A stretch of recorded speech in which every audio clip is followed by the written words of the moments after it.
ওরে আল্লাহর বান্দা যুবক, যারা জুলুম করবে আমার মালিক হাসরের ময়দানে জুলুমটাকে একটা অন্ধকার করে দিবেন। অন্ধকার করার কারণে আল্লাহর বান্দা সামনের দিকে কি আছে কিছুই দেখতে পাবে না। বান্দা না দেখিয়া ওই হাসরের ময়দানে ফুলসিরাতের রাস্তা ওই হীরার চাইতে ধার, চুলের চাইতে চিকন। আমার আল্লাহ তাআলা জুলুমের অন্ধকারের কারণে বান্দা কিছুই দেখতে পাবেন। বান্দা ওই ফুলসিরাতের রাস্তা থেকে বান্দা পড়ে যাবে নিচে। ওরে আল্লাহর বান্দা যুবক, আর আমার নবী ডাক দিয়া কয় যে আল্লাহর বান্দা দুনিয়ার জমিনে জুলুম করে নাই, বরং পারলে উপকার করেছে, না পারলে কারো ক্ষতি করে নাই, আল্লাহ তাআলা হাসরের ময়দানে তার সামনে একটা আলো দান করবেন, স্পেশাল একটা আলো। এটা হলো ইনসাফের আলো। ওই ইনসাফের আলো বান্দা দেখিয়া দেখিয়া হাসরের ময়দানে ফুলসিরাতের রাস্তা বান্দা বিজলির মতো পার হয়ে যাবে। এরে আল্লাহর বান্দা ও যুবক, এই জন্য আল্লাহ বলেন ইন্নাল্লাহা ইয়া'মুরু বিল আদল ওয়াল ইহসান। 2 নম্বরে আল্লাহ বলেন ইহসান করো, ইহসান করো। ইহসান মানে হলো ইনসাফের চাইতে আরো এক ধাপ। দেখবেন সব জায়গায় এক ধাপ এগিয়ে, বাসের মধ্যে লেখা পরিবহনের জগতে এক ধাপ এগিয়ে, ঠিক কিনা জোরে বলে। ব্যাংকের মধ্যে লেখা ব্যাংকিং খাতে এক ধাপ এগিয়ে, কথা কন না কেন ও যুবক? দুনিয়ার মানুষ সবাই এক ধাপ এগিয়ে। আল্লাহ বলে ও গোলাম, শুধু ইনসাফ করবা না, ইহসান করা লাগবে। ইহসান মানে কি? ইহসানের বহু ব্যাখ্যা আছে, লম্বা কথা বলবো না।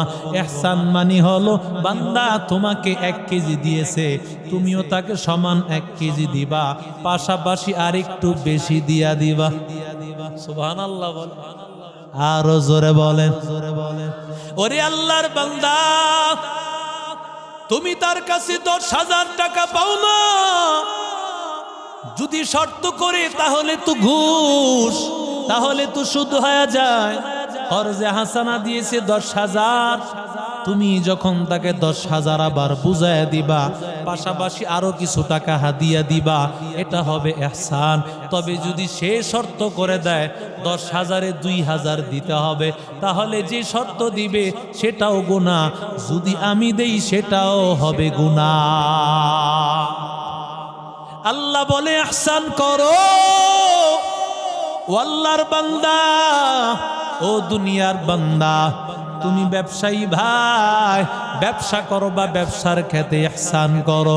তুমি 1 কেজি দিয়েছো, আর একটু বাড়াইয়া দাও, 5 গ্রাম 10 গ্রাম বাড়াইয়া দাও। তুমি ইহসান করো। ইন্নাল্লাহা ইয়া'মুরু বিল আদলি ওয়াল ইহসান ওয়া ইতাই যিল কুরবা।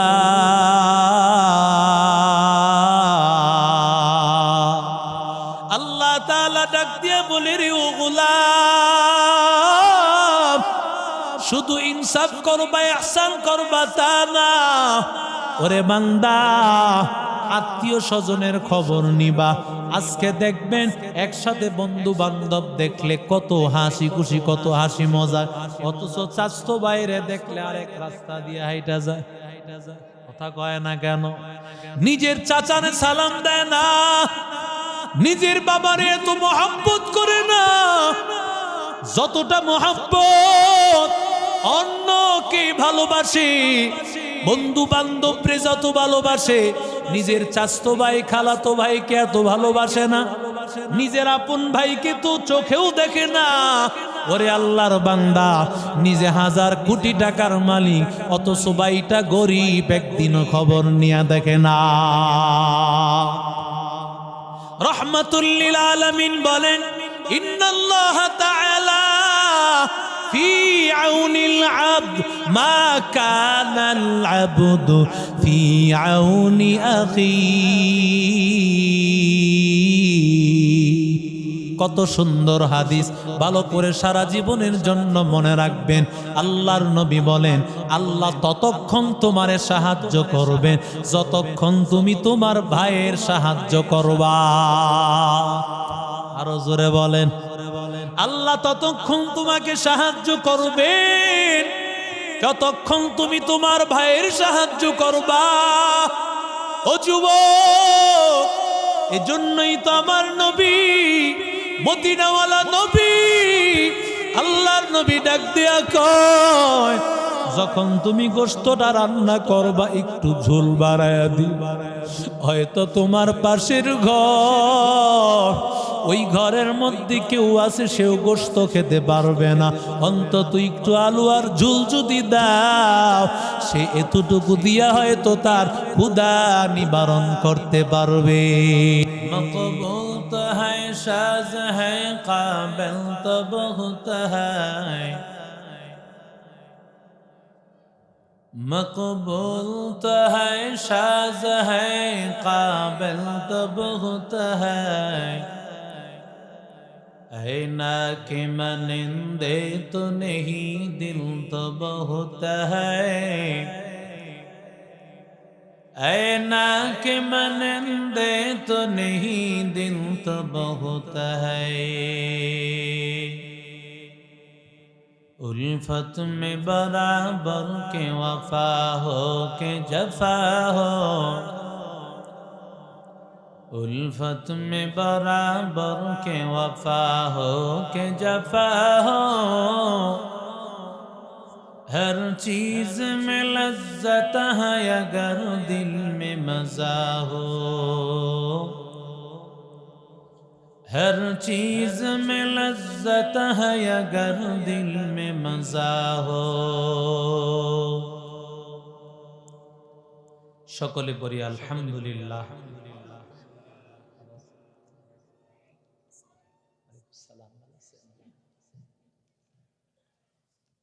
বাইতুল মামুর নূরে জামে মসজিদ মোল্লাপাড়া লাউহাটির চতুর্থ বার্ষিক ওয়াজ ও দোয়ার মাহফিলের সম্মানিত সভাপতি জনাব আলহাজ মোহাম্মদ আমিন খান সাহেব, সভাপতি কেন্দ্রীয় জামে মসজিদ লাউহাটি। আজকের মাহফিলের প্রধান অতিথি সদর দপ্তর ঢাকা, এলজিডি ও প্রধান উপদেষ্টা বাইতুল মামুর নূরে জামে মসজিদ জনাব ইঞ্জিনিয়ার আখতার হোসেন সাহেব। আল্লাহ তাআলা প্রধান অতিথির হায়াতে বরকত দান করেন, সকলে পড়ি আমিন। আজকের মাহফিলের প্রধান মেহমান বিশিষ্ট কলামিস্ট, জাতীয় পুরস্কার প্রাপ্তকারী, সুমধুর কণ্ঠস্বর হাফেজ কারি মাওলানা মুফতি সালেহ আহমদ এনাম বারাকাল্লাহু ফি হায়াতি। উপস্থিত মুআজ্জাজ উলামায়ে কেরাম, মুরব্বিয়ান ইজম, যুবক ভাইরা, স্নেহের মাসুম বাচ্চারা, পর্দার অন্তরালের মা ও বোনেরা, আল্লাহ তাআলার দরবারে অসংখ্য অগণিত শুকর যে আল্লাহ আমাদেরকে আজও পর্যন্ত হায়াতে রেখেছেন, সুস্থ রেখেছেন, দিল ও দিমাগ ভালো রেখেছেন। আল্লাহ তাআলা মোহাব্বত করে ভালোবেসে কোরআনের বাগান, বেহেশতের বাগানে আল্লাহ আমাদেরকে উপস্থিত হওয়ার তৌফিক দান করেছেন। এজন্য দিল থেকে শুকর আদায় করি আলহামদুলিল্লাহ।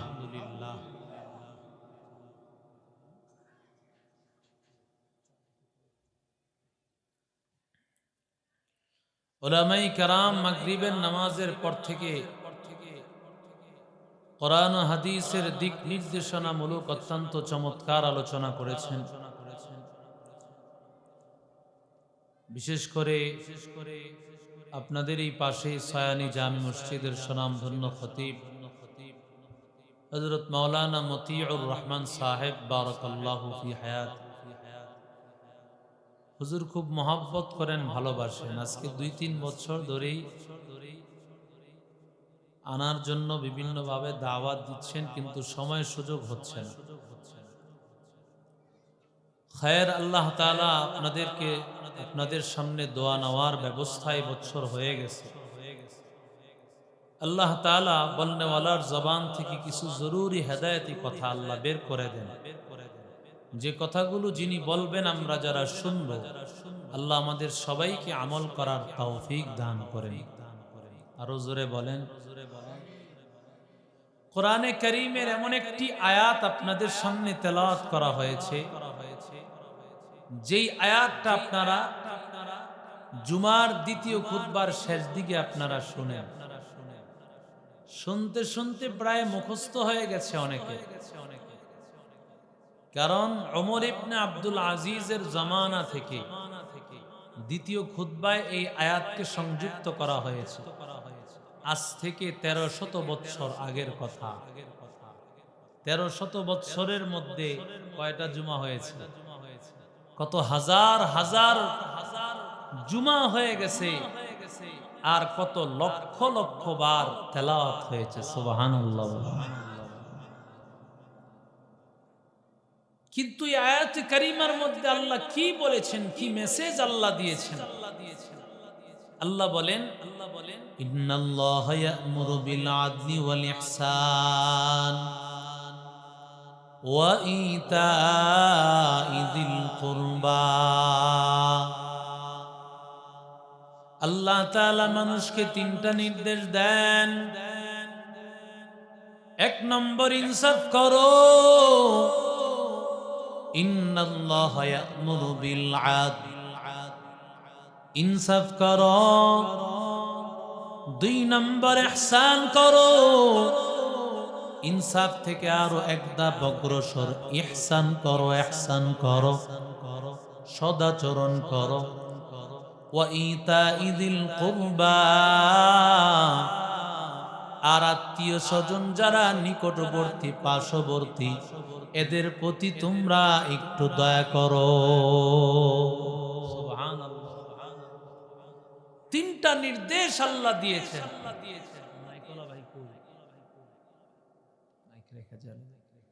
তিনটা নির্দেশ আল্লাহ দিয়েছেন। এক নম্বর, আল্লাহ তাআলা ইহসান করতে বলেছেন। দুই নম্বর ইহসান। তিন নম্বর হলো আত্মীয় স্বজনের খোঁজ খবর নেওয়া। সুবহানাল্লাহ। আর তিনটা নিষেধ আল্লাহ করেছে। ওয়ায়ানহা আনিল ফাহশাই ওয়াল মুনকারি ওয়াল বাগয়।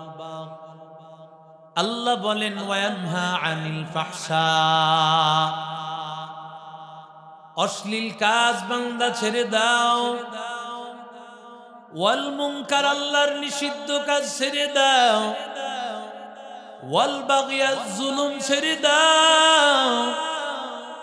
আল্লাহ তাআলা এই তিনটা আদেশ, তিনটা নিষেধ করার পরে আল্লাহ বলেন ইয়াইযুকুম লাআল্লাকুম তাযাক্কারুন।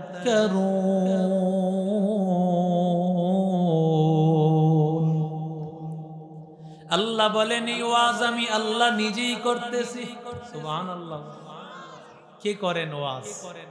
সুবহানাল্লাহ কয় না। এই ওয়াজ কে করেন? জবান খুলে বলতে পারি না। আল্লাহর নামটা বললে কি আল্লাহ নারাজ হবে না খুশি হবে? আরো জোরে আওয়াজ করে বলেন কে? আর আওয়াজ করে বলেন কে? ওয়াজ করেন কে? তো ওয়াজ অনেকের কাছে ভালো লাগে না। আল্লাহ বলেন এই ওয়াজ আমি নিজেই করতেছি। সুবহানাল্লাহ বলেন। এরে নবীর আশিক উম্মতের দল, কেমন দামি আয়াত। আকসামে সাইফি একজন ইহুদি ছিল, মুসলমান হয় নাই। যখন পয়গম্বরের আগমন দুনিয়ার জমিনে, যখন আমার মায়ার নবী রহমাতুল লিল আলামিন মদিনাতুল মুনাওয়ারাতে আমার মায়ার নবী রহমতের নবী আমার মদিনার মধ্যে যখন আগমন করে মানুষের মধ্যে দাওয়াত দেন, আকসামে সাইফি চিন্তা করলো মুহাম্মদ আসল নাকি নকল। এটা আমার আগে যাচাই বাছাই করা লাগবে। যদি মুহাম্মদ আসল হয় তাহলে মুহাম্মদের আদর্শ আমি গ্রহণ করব, আর যদি মুহাম্মদ আসল না হয় তাহলে আমি মুহাম্মদের আদর্শ গ্রহণ করব না। এই জন্য আল্লাহর বান্দা দুইজন মানুষকে পাঠায় দিল, যাও যাও মুহাম্মদের কাছে গিয়া দুইটা প্রশ্ন করবা। এক নম্বর প্রশ্ন করবা, মুহাম্মদকে গিয়া বলবে মান আনতা ওয়া মা আনতা। সুবহানাল্লাহ। মান আনতা ওয়া মা আনতা, মুহাম্মদ তুমি কে, মুহাম্মদ তুমি কি? যদি আমারে বলা হয় তুমি কে, তো আমি বলবো আনা মুহাম্মদ আনা আব্দুল্লাহ। ঠিক কিনা জোরে বল। যদি বলা হয় তুমি কি, তাহলে বলবো আমি মেম্বার, আমি চেয়ারম্যান, আমি একজন শিক্ষক, আমি একজন ইমাম, আমি একজন ব্যবসায়ী, আমি একজন চাকরিজীবী। কথা বলেন ঠিক কিন? যখন নবীর কাছে গিয়া বলল পয়গম্বর মান আনতা ওয়া মা আনতা, ও পয়গম্বর আপনি কে এবং আপনি কি? আল্লাহর নবী সাথে সাথে বললেন আনা মুহাম্মদ সাল্লাল্লাহু আলাইহি ওয়াসাল্লাম, আমি মুহাম্মদ। এবার যখন নবীর জিজ্ঞাসা করা হলো আপনি কি, তখন আমার নবী ডাক দিয়া বলেন আনা রাসূলুল্লাহি সাল্লাল্লাহু আলাইহি ওয়াসাল্লাম। আল্লাহু আকবার বলেন। ইমামুল আউয়ালিন আল আখিরিন ঘরে সদকা রহমাতাল লিল আলামিন সাইয়্যিদুল কাউনাইন খাতমুল মুরসালিন আখিরামত bude fakhrul awwalin shud wajudash rahmatan lil alamin masjide o shud hamaru ye zamin। এবার আকসামে সাইফি বলেছে নবীর কাছে গিয়া বলবা কোরআনে ইস মানুষের চলার কর্মসূচি কোরআন কি দিয়েছে, মানুষ দুনিয়াতে যে চলবে তার কর্মসূচি কোরআনে কি বলেছে। নবী আমার সাথে সাথে কোরআনের ৬২৩২টা প্রসিদ্ধ মত অনুযায়ী আয়াত, নবী এতগুলো আয়াত বললেন না, আমার পয়গম্বর শুধু একটা আয়াত শোনায়া দিলেন ইন্নাল্লাহা ইয়া'মুরু বিল আদলি ওয়াল ইহসান ওয়া ইতা'i যিল কুরবা ওয়া ইয়ানহা আনিল الفحشاء والمنكر والبغي يعظكم لعلكم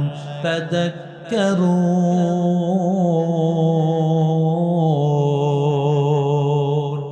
এই কালামে জিন্দা কুরআনে হাকিম হিকমতে ও লা ইয়াজাল সুতু কদিম জামিউল ইলমি ফিল কুরআনে হাকিম قاصرت عنه أفهام الرجال بقى قرآن كلام الله بشنا قديماستي قديماستي ناين زوره বলেন আল্লাহু আকবার। ওরে আল্লাহর বান্দা যুবক যখন আকসামে সাইফির কাছে গেল, ও আকসামে সাইফি শুনো মুহাম্মদ এই কথা বলেছে। আল্লাহর নবীর এই বক্তব্য শোনার পর আকসামে সাইফি একজন জ্ঞানী মানুষ, বুঝতে আর তার বাকি নাই। যখন সে কোরআনের আয়াত শুনেছে সাথে সাথে বুঝতে পেরেছেন মুহাম্মদ সাধারণ কোনো মানুষ না, কারণ আকসামে সাইফি বড় বুদ্ধিমান। সাথে সাথে বুঝে ফেলেছেন মুহাম্মদ সত্য, মুহাম্মদের আদর্শ ইসলাম ধর্ম সত্য। সুতরাং আর দেরি করতে রাজি না, আকসামে সাইফি নবীর কাছে আসিয়া মুসলমান হয়ে গেল। আতিনা ফি দারে দুনিয়া না হাসান, আতিনা ফি দারে উকবা না হাসান, ইয়া গিয়াসাল মুস্তাগীসিন হদিনা লফতিখারা বিল উলুমি ওয়াল গিনা, কাদের কুদরত দারি বরকামাল, أنت ربي أنت حسبي ذو الجلال، تو ہی قادر جلیل اللہ جہادار، بہر حال تو ہی میرا نگہدار، সমস্ত ক্ষমতাকার। আর জোরে বলেন, ওরে আল্লাহর বান্দা যুবক, আল্লাহ বলেন ইন্নাল্লাহা ইয়া'মুরু বিল আদল, আমি আল্লাহ তোমাদেরকে নির্দেশ দেই ইনসাফ করো। ইনসাফ ছাড়া বান্দা জান্নাতে যেতে পারবা না। এক নম্বর ইনসাফ, আমার আল্লাহ তোমাকে দুনিয়াতে পাঠাইছেন। ওরে আল্লাহর বান্দা, দুনিয়াতে একজনই আমাদের রব, একজনই আমাদের খালেক, একজনই আমাদের মালিক। তিনি ছাড়া আমাদের আর কোনো খালেক আর মালিক না। ঠিক কিনা জোরে বলেন? যদি আল্লাহ ছাড়া অন্য কারো সামনে মাথা নত করো, তাহলে তুমি আল্লাহর প্রতি বেইনসাফি করেছো। কারণ আল্লাহ বলেছেন কুল হুয়াল্লাহু আহাদ আল্লাহুস সামাদ লাম ইয়ালিদ ওয়া লাম ইউলাদ ওয়া লাম ইয়াকুল লাহু কুফুয়ান আহাদ, লাম ইয়ালিদ লাম ইউলাদ লা ইকাস ওয়ালিদ মাউলুদরা খালিকাস, لم يلد لم يولد أولئك والد مولود خالقا। আল্লাহ বলেন আমি আল্লাহর ইবাদত করো, আমি আল্লাহ ছাড়া কোনো খালিক নাই, কোনো মালিক নাই। ওরে আল্লাহর বান্দা, পৃথিবীতে কত হাজার হাজার কোটি মানুষ, আল্লাহর বান্দা বলো না মুসলমানের সংখ্যা কি পরিমাণ? আর যত অমুসলিম আছে সবাই তো এই জুলুমের পথের শিকারী। ঠিক কিনা জোরে? সবাই তো এই এক নম্বরের জুলুম সবাই করে। যারা আল্লাহকে মানে না সবাই এক নম্বরের জুলুম। আল্লাহ বলেন ইন্নাশ শিরকা লাযুলমুন আযীম, শিরকের মতো বড় জুলুম আর নাই। আল্লাহকে এক মানো, আল্লাহকে যারা এক মানবে তারা দুনিয়ার আর কারো সামনে মাথা নত করবে না। এরা অমুসলিমের কথা বাদ দিলা, মুসলমানদের মধ্যেও তো বহু মানুষ এমন আছে একদিকে আল্লাহর বান্দা মসজিদে গিয়া সেজদা করে, অন্যদিকে তারা বাবার গিয়াও সেজদা করে। জোরে কয় না? আরো জোরে বল। তাহলে বোঝা গেল আল্লাহ ছাড়া বাবাও একজন এমন আছে যারা সেজদা করা যায়। নাউজুবিল্লাহ কোন? আরো জোরে বলেন। দুনিয়ার কারো সামনে মাথা নত করা যাবে। আরো জোরে বলেন। কি কপাল মুসলমানের আজকে, কি কপাল! বাবার কাছে গিয়া বলে বাবা একটা সন্তান দে, খবর নিয়ে দেখে আসলে বাবারই সন্তান, বাবারই কি নাই। জোরে কোন? লেংটার মুরিদ রে যুবক, কেন গিয়েছো? বলে ল্যাংটা আমার ভাগ্য পরিবর্তন করে দিবেন। এবার ল্যাংটার কাছে গিয়া বলে বাবা ভাগ্য পাল্টায় দে। খবর নিয়ে আসলে হালত দিয়া দেখে বাবার এই অবস্থা বড় খারাপ, জাঙ্গা পিন্দনের কাপড়টাও বাবার না।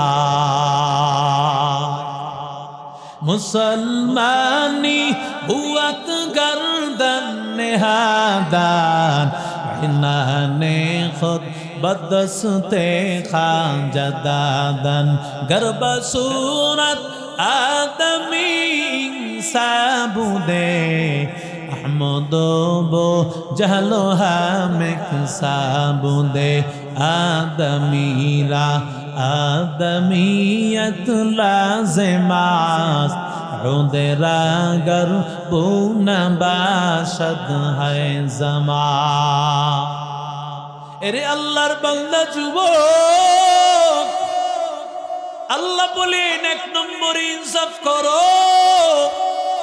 আমি আল্লাহর প্রতি ইনসাফ করো রে গোলাম। আমি আল্লাহ তোরে বানাইছি, আমি আল্লাহ ছাড়া কাউকে বাবা বলে সেজদা করিও না, কারো কাছে সন্তান চাইও না, কারো কাছে ভাগ্যের কথা বলিও না। আমি আল্লাহর কাছে বল, আমি আল্লাহ তাআলা তোর সব কিছু পরিবর্তন করে দিব। हकीकत से तू दुनिया बेखबर है, दुनिया की नुमाइश पर नजर है। नमी गोयम के अज दुनिया जुदा बाश बहर करे के बाशी बा खुदा बाश चिस्ते दुनिया अज खुदा गाफिल बुदान मैं कमाशुक नक़रह फरजिंदजा। इन्नल्लाह यामुरु बिल आदल, एक नंबर इंसाफ करो আল্লাহর উপর, দুই নম্বর ইনসাফ করো নিজের উপর। ও যুবক, এখন তো তোমার যৌবনকাল, চাইলেও তুমি মসজিদে আসতে পারো, চাইলে তুমি মন্দিরেও আসতে পারো, চাইলে তুমি মাহফিলে আসতে পারো, চাইলে তুমি ডিজে পার্টির আয়োজনেও যেতে পারো। কথা বলেন ওরে আল্লাহর বান্দা, তুমি চাইলে আল্লাহর ঘরে দান করতে পারো, চাইলে তুমি মন্দিরেও দান করতে পারো, চাইলে কোরআনের মাহফিলেও দান করতে পারো, চাইলে তুমি গানের অনুষ্ঠানেও দান করতে পারো। তোমার জন্য সবকিছু খোলা। ও আল্লাহর বান্দা, এখন তোমার যৌবন কাল, এই যৌবন কালটাকে তুমি যেখানে কাটাইবা সেখানেই যাবে। তুমি ইবাদতের মধ্যে কাটাইলে সেটা তোমার জন্য লাভ, গুনার জন্য কাটাইলে তোমার মতো বদকপাল কেউ নাই। ওরে আল্লাহর বান্দা, সাহাবায়ে কেরামেরা তো যৌবন কালটাকে ইবাদতের মধ্যে কাটাইছেন, বরং এমন যৌবন কাল ইবাদতের মধ্যে কাটাইছেন, কাটাইতে গিয়াও নবীর আদর্শের বাইরে চলে গেছে। আমার নবীর আদর্শ হলো রোজা রাখবা, মাঝে মাঝে রোজা ভাঙবা। সাহাবায়ে কেরাম এমন ছিল, কেউ কেউ সব সময় রোজা রাখতো। নবীর আদর্শ হলো রাতের বেলায় নামাজ পড়বি, রাতের বেলায় একটু ঘুমাইবি, রাতের বেলায় বিবিকে সময় দিবি। কিন্তু সাহাবায়ে কেরাম কিছু কিছু এমন ছিল, যেই সাহাবায়ে কেরাম সারা রাত ইবাদতে কাটায় দিত, স্ত্রীকে সময় দিত না। সালমান ফারসি রাদিয়াল্লাহু তাআলা আনহু, বক্সটা ওদিকে ঘুরায় দিয়ে বক্সের সাউন্ড বাড়ায় দেন, এই বক্স ওদিকে ঘুরায় দিয়ে বক্সের সাউন্ড বাড়ায় দেন, ওদিকে ঘুরায় দেন। এরে আল্লাহর বান্দা যুবক, সালমান ফারসি রাদিয়াল্লাহু তাআলা আনহু পয়গম্বরের সাহাবী সালমান ফারসি রাদিয়াল্লাহু তাআলা আনহু। আরে বক্সটা ঘুরায় দিয়া বক্সের সাউন্ড বাড়ায় দেন। সালমান ফারসি রাদিয়াল্লাহু তাআলা আনহু হযরত আবু দারদার ঘরের মধ্যে হাজির। আবু দারদা রাদিয়াল্লাহু তাআলা আনহু ঘরের মধ্যে হাজির হওয়ার পর সালমানে ফার্সি তাকায়া দেখতেছেন আবু দারদার স্ত্রী উম্মে দারদা কাপড় চোপড় তেমন ভালো না, ওই সময়ে পর্দার বিধান ছিল না। আবু দারদার স্ত্রী উম্মে দারদা সালমান ফার্সি বলে, ও উম্মে দারদা, তোমার তো স্বামী আছে, কিন্তু তুমি কি কারণে এইভাবে পোশাক পরে আছো? স্বামীর জন্য তো মানুষ একটু ভালো পোশাক পরে থাকে, কিন্তু তোমার কাপড় চোপড়ের এই অবস্থা কেন? এবার উম্মে দারদা ডাক দিয়া কয়, ও সালমানে ফার্সি ভাই, আপনার ভাই আবু দারদা তো আমার দিকে একটু ফিরেও তাকায় না, আমার দিকে তাকায় না। আমি কি জন্য, কার জন্য আমি সাজগুজ করব, পোশাক পরব? কারণ আপনার ভাই আমার দিকে তাকায় না, সে সারাদিন রোজা রাখে আর সারা রাত নামাজের মধ্যে কাটায় দেয়।